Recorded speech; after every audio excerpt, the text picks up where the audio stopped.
சூழல் தானே ஒழிய நீங்கள் தோல்வி அடைந்தவர்கள் அல்ல. உண்மையிலேயே தோல்வி அடைந்த ஒரு ஆள் நான் சொல்கிறேன். யார் தெரியுமா தோல்வி அடைந்தவங்க? இந்த எக்ஸாம் வர்றப்ப எனக்கு படிக்கணும்னு ஆர்வம் இருக்குது, படிக்கணும்னு இன்ட்ரெஸ்ட் இருக்குது, கவர்மெண்ட் சர்வீஸ் போயிடணும் அப்படிங்கிறது எங்கள் குடும்பத்துக்கு பெரிய கனவு. ஆனால் எனக்கு பயமாக இருக்குது, நான் இந்த எக்ஸாம் படித்து நான்லாம் பாஸ் ஆகுனா அப்படிங்கிறது எனக்கு ஒரு தயக்கம் இருக்குது, எனக்கு என் மேலே நம்பிக்கை இல்லை அப்படின்னு சொல்லி இந்த எக்ஸாம் அப்ளை கூட பண்ணாமல் ஒருத்தன் தயங்கி வெளியே நின்னாங்கல்ல, அவர்கள் தோல்வியாளர்கள். அவங்க தான் தோல்வி அடைஞ்சவங்க.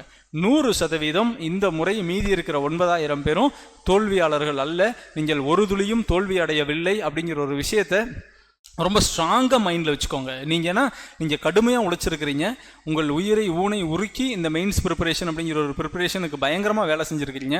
அதற்காக பல இரவு பகலை தூங்காமல் கழித்திருக்கிறீங்க, உணவு உண்ணாமல் படிச்சிருக்கிறீங்க, பல்வேறு பொருளாதார கஷ்டங்களுக்கு இடையில் நீங்கள் அந்த ப்ரிப்பரேஷனை கையில் எடுத்துகிட்டு வந்திருக்கிறீங்க. அப்படிங்கிறப்ப உங்கள் உழைப்பை நீங்கள் தோல்வி அடைந்தவர் அப்படின்னு நீங்கள் நினச்சிங்கன்னா அந்த உழைப்பை உதாசீனப்படுத்துவதற்கு சமம்.